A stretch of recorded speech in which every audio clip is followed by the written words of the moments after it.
Nëse këmbët i keni shpesh të ftohta, mund të vuani nga këto probleme.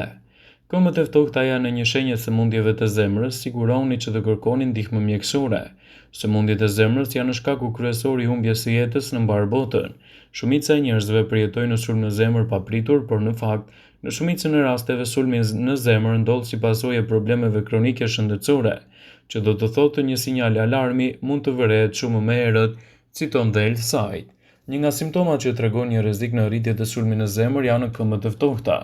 Nëse vëreni se këmbët në disa pjesë janë më të ftohta se pjesë të tjera të këmbës, shkaku i mundshëm është qarkullimi i dobët i gjakut. Bllokimi arterial shkaktohet nga akumulimi i kolesterolinës, substancës yndyrore, meturinave të qelizave, kalciumit dhe fibrinës, shpjegon shoqata amerikane e shëndetit të zemrës, AHA. Prandaj, nëse vëreni se këmbët tuaja janë të ftohta për një pjesë të gjatë të ditës, bëni një konsult me mjekun.